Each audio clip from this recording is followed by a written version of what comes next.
കയറ്റുന്ന പള്ളികളിൽ തന്നെ സ്ത്രീകളെയും പുരുഷന്മാരെയും വേറെ വേറെ മാറ്റി നിർത്തിക്കൊണ്ടാണ് ഇമാമ് ആവുന്നത് പുരുഷൻ മാത്രമാണ്. അതാണ് അത് വഹാബികളെ നെഞ്ചത്തിക്ക, അത് മൗദൂദികളെ നെഞ്ചിക്ക, അതൊന്നും പറ്റൂല. പള്ളിയായിട്ടാ ഞമ്മളും ഇമാമിനെ വെക്കാൻ മൂപ്പത്തി. നല്ല പരിപാടിയല്ലേ.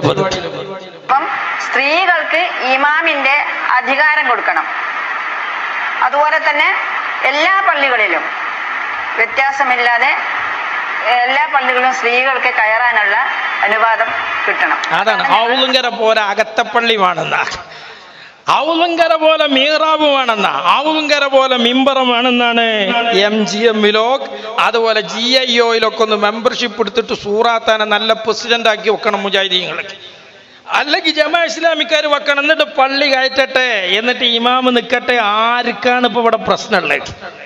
ഇതിപ്പോ പള്ളി സ്ഥലത്തിന് പിരിച്ചാൽ ഞമ്മള് സ്ഥലത്തിന് പിരിച്ചുമ്പോ നമ്മളെ പെരയിലുള്ള പെണ്ണുങ്ങളൊക്കെ കാതിലെ സ്വർണം തരും, അരിയിലെ ചിറ്റ് തരും. ഓൽക്കാർക്കും ഈ പള്ളിയിൽ വന്ന് നിക്കരിച്ചണ്ട, ബാങ്കും കൊടുക്കണ്ട, ഇമാമത്തും നിൽക്കണ്ട.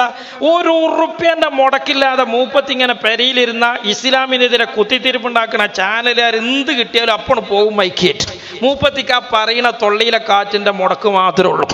ഇവിടെ പള്ളിക്ക് സ്ഥലം വാങ്ങണത്, അതുപോലെ പള്ളിക്ക് പൈസ ഒക്കെ നമ്മൾ നിക്കരിച്ച ആളെ മൂപ്പത്തി തീരുമാനിച്ചു, ഇമാമത്തിനും മൂപ്പത്തി തീരുമാനിച്ചു. ഇതൊക്കെ ഇവിടുത്തെ പരിപാടിയാ.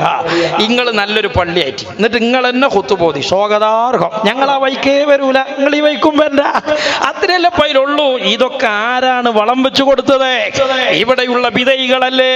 എന്നിട്ട് വന്നിട്ട് പറയാ ഞങ്ങൾ ഇവിടെ ലിബറലിസ്റ്റുകൾക്കൊക്കെ മറുപടി അറിഞ്ഞാലേ ഓല തൊള്ള അപ്പ സീല് വെക്കുന്ന എന്തൊരു അപകടമാണ്. അള്ളാഹുവിന്റെ ദീനായി നമ്മൾ തിരിച്ചറിയണം മുസ്ലിമീങ്ങള്.